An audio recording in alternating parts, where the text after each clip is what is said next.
दोस्तों, हमारा देश कई सरप्राइजेस से भरा पड़ा है, जहां देश में कई ऐसी जगह हैं जो अपनी यूनिकनेस के लिए जानी जाती हैं। ऐसी ही एक जगह इंडिया के सदर्न स्टेट तमिलनाडु के ईस्ट पर बसे रामेश्वरम आइलैंड पर लोकेटेड है। इस जगह को लास्ट लैंड ऑफ इंडिया कहा जाता है और यहाँ जाने वाली रोड को लास्ट रोड ऑफ इंडिया यानी हिंदुस्तान की आखिरी सड़क का दर्जा प्राप्त है। एक ऐसी जगह है जहां से आप श्रीलंका को बिल्कुल साफ साफ देख सकते हैं। एक ऐसी जगह है जो ऑफ बीट डेस्टिनेशन के रूप में लोगों के बीच बेहद पॉपुलर है। हम बात कर रहे हैं धनुषकोडी की। दोस्तों, भले ही आप में से कुछ लोगों ने इस जगह के बारे में पहले सुना हो, लेकिन आज धनुषकोडी अपनी मिस्ट्रीज और रिलीजियस बिलीफ के लिए पूरी दुनिया में पॉपुलर है। ये इंडिया का वो लैंड है जहां दो समुद्र आपस में मिलते हैं, यानी यहाँ आप इंडियन ओशन के डीप एंड शैलो वाटर्स को बे ऑफ बंगाल के काम वाटर्स में मिलते हुए देख सकते हैं। धनुषकोडी में बहुत सारी अमेजिंग सीनिक ब्यूटीज हैं। वहीं धार्मिक दृष्टिकोण से भी इस जगह को बहुत महत्वपूर्ण माना जाता है। दोस्तों, आज के हमारे इस वीडियो डिस्कशन में हम धनुषकोडी के बारे में बात करेंगे, जहां हम धनुषकोडी की ज्योग्राफिकल लोकेशन और इंपॉर्टेंस को डिस्कस करेंगे। वहीं हम ये भी देखेंगे कि क्यों ये रिलीजियस और हिस्टोरिकल एस्पेक्ट से इतना इंपॉर्टेंट है। लेकिन दोस्तों, आगे बढ़ने से पहले मैं आपको बता दूं कि इस वीडियो की इंपॉर्टेंस यूपीएससी प्रीलिम्स के लिहाज से काफी ज्यादा है। इसके बारे में हम वीडियो के अंत में और भी बात करेंगे, और फिलहाल के लिए अपने डिस्कशन को हम आगे बढ़ाते हैं। प्रीलिम्स को यूपीएससी की परीक्षा का आयरन गेट माना जाता है, क्योंकि 10 लाख बच्चों में से प्रीलिम्स में मात्र 10,000 बच्चे मेंस लिखने के लिए सिलेक्ट होते हैं, जो इस एग्जाम के सिलेक्शन रेट को 1% से भी कम कर देता है। और इसी दुविधा और कठिनाई को समझते हुए स्टडी IQ आप सबके लिए लेकर आया है SIP यानी सक्सेस इन प्रीलिम्स प्रोग्राम। इसके अंतर्गत मात्र 90 दिनों में आप प्रीलिम्स के आयरन गेट को क्रॉस करने में सक्षम हो जाएंगे। इस प्रोग्राम में आपको भारत की सबसे बेहतरीन फैकल्टीज से 200+ आवर्स की लाइव रिवीजन क्लासेस मिलेंगी, और इन लेक्चर्स के बाद आपको रिवीजन बुकलेट्स मिलेंगी, जिससे आप स्टैटिक और करंट कंटेंट को रिवाइज कर पाएंगे। CSAT की वर्कशॉप्स होंगी, और साथ में आपको मिलेंगे यूपीएससी की मिरर टेस्ट और ऑल इंडिया ओपन टेस्ट, जो आपको आपकी तैयारी का सही फीडबैक देंगे। दोस्तों, इन बैचेस में क्लासेस की शुरुआत 14 जनवरी इवनिंग 7 PM से हो रही है। आपको AG लाइव कूपन कोड जरूर यूज करना है, जिससे इस प्रोग्राम के प्राइसेस ऑलमोस्ट हाफ हो जाएंगे, और मात्र 6,000 रुपीज के सुपर डिस्काउंटेड प्राइस पे आप इन बैचेस को अवेल कर पाएंगे। इन बैचेस से रिलेटेड सभी इंपॉर्टेंट लिंक्स आपको पिन कमेंट और डिस्क्रिप्शन में मिल जाएंगी। बाकी सभी अपडेट्स के लिए आप मुझे मेरे सोशल मीडिया हैंडल्स पे फॉलो कर सकते हैं। तो धनुषकोडी तमिलनाडु के ईस्ट कोस्ट पर रामेश्वरम आइलैंड के किनारे लोकेटेड है। ये पम्बन आइलैंड के साउथ ईस्ट में मौजूद है और इसे पार्क स्ट्रेट इंडियन मेनलैंड से सेपरेट करती है। श्रीलंका के तालिमन्नार से धनुषकोडी मात्र 24 किलोमीटर वेस्ट में बसा हुआ है। वहीं धनुषकोडी इंडिया और श्रीलंका के बीच एकमात्र टेरेस्ट्रियल बॉर्डर भी है।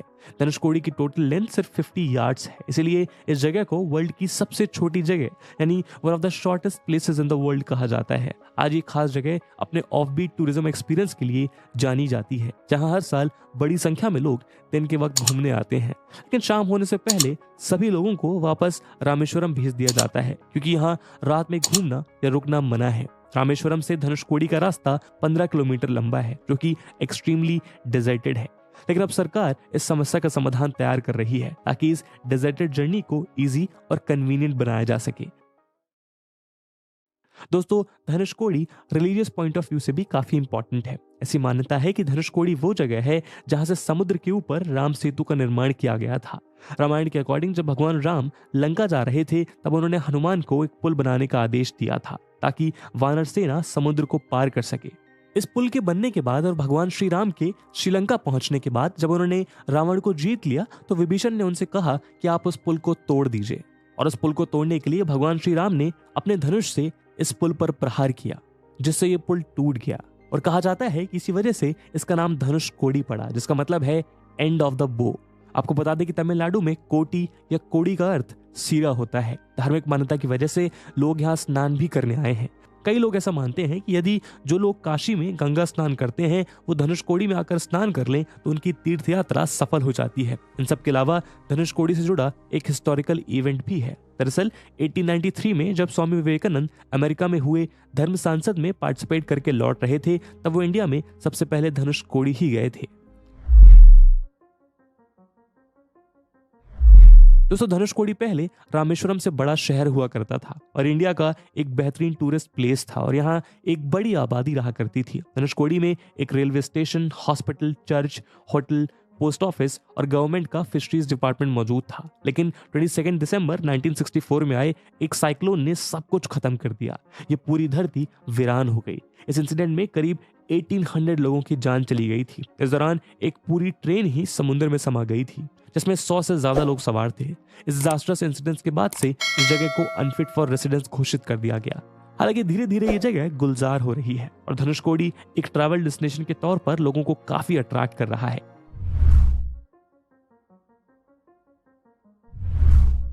दोस्तों, फिलहाल टूरिस्ट और डिवोटी धनुषकोडी बाई रोड ही पहुंचते हैं। 1964 इंसिडेंट के बाद यहाँ कोई रेलवे लाइन नहीं है, लेकिन मीडिया रिपोर्ट्स के मुताबिक फिर से रामेश्वरम से धनुषकोडी के बीच रेलवे लाइन को रिवाइव करने की प्रोसेस स्टार्ट कर दी गई है। दरअसल सदर्न रेलवे ने रामेश्वरम और धनुषकोडी को रेल लिंक से कनेक्ट करने के लिए न्यू मास्टर प्लान तैयार किया है। जोनल ऑफिस द्वारा मिनिस्ट्री ऑफ रेलवेज को भेजे गए न्यू प्रपोजल के अकॉर्डिंग रामेश्वरम और धनुषकोडी को एक बार फिर रेल लेन से कनेक्ट किया जाएगा, ताकि रामेश्वरम आने वाले टूरिस्ट को धनुषकोडी पहुंचाने का एक इजियर और कंफर्टेबल ऑप्शन प्रोवाइड किया जा सके। मदुराई डिवीजन के डिविजनल इंजीनियर हृदय कुमार के मुताबिक धनुषकोडी स्टेशन का टूरिज्म और रिलीजियस दोनों तरह का इंपॉर्टेंस है। ऐसे में यहाँ टूरिज्म को अट्रैक्ट करने के लिए रामेश्वरम और धनुषकोडी के बीच रेल लाइन बहाल करने के लिए गवर्नमेंट को प्रपोजल भेज दिया गया है। उम्मीद करी जा रही है कि उस प्रपोजल को जल्द ही अप्रूवल मिल जाएगा। प्रपोजल के अकॉर्डिंग 18 किलोमीटर की लाइन में 5 किलोमीटर ग्राउंड और 13 किलोमीटर एलिवेटेड ट्रैक होगा। इस प्रोजेक्ट पर 700 करोड़ की कॉस्ट आने का अनुमान है। वैसे धनुषकोडी प्रोजेक्ट को भले ही रेलवे मिनिस्ट्री की तरफ से अभी तक अप्रूवल नहीं मिला है, लेकिन रामेश्वरम आइलैंड को कनेक्ट करने के लिए ओल्ड पंबन ब्रिज के बगल में न्यू रेल ब्रिज का काम काफी तेजी से चल रहा है। ये देश का फर्स्ट वर्टिकल लिफ्ट रेलवे सी ब्रिज है, यानी ये ट्रेन और शिप्स के लिए क्रॉस पासिंग का काम करेगा। दोस्तों, धनुषकोडी की इंपॉर्टेंस सिर्फ उसके मॉडर्न डे टूरिज्म या एंशिएंट टाइम्स के रिलीजियस सिग्निफिकेंस में नहीं छिपी, बल्कि धनुषकोडी से जुड़े सबसे मेजर फैक्टर है उसकी ज्योग्राफिकल लोकेशन। दरअसल धनुषकोडी की ज्योग्राफिकल लोकेशन कुछ ऐसी है जिससे श्रीलंका और साउथ ईस्ट एशियन कंट्रीज के साथ होने वाले ट्रेड के लिए एक इंपॉर्टेंट हब के रूप में इसे डेवलप किया जा सकता है।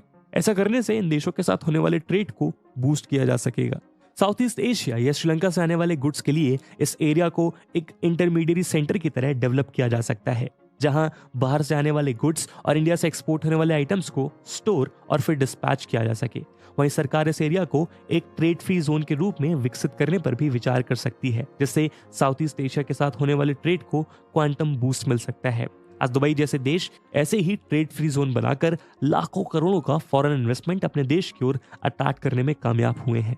इसके अलावा श्रीलंका से इसकी क्लोज प्रॉक्सिमिटी इस लोकेशन को मिलिट्री डेवलपमेंट के रूप में भी एक्सीलेंट पॉइंट बनाती है। चाइना से बढ़ती श्रीलंका की नजदीकियां हमारे लिए कांस्टेंट थ्रेट बनती जा रही हैं, जहां चाइनीज सबमरीन्स आए दिन श्रीलंकन बॉर्डर्स के सहारे इंडियन कोस्टलाइन पर सर्विलेंस करती नजर आती हैं। ऐसे में आने वाले समय में धनुषकोडी को एक काउंटर सर्विलेंस बेस के रूप में डेवलप किया जा सकता है, जहां हाईटेक रडार सिस्टम की मदद से चाइनीज एक्टिविटीज को मॉनिटर करने में मदद मिल सकती है।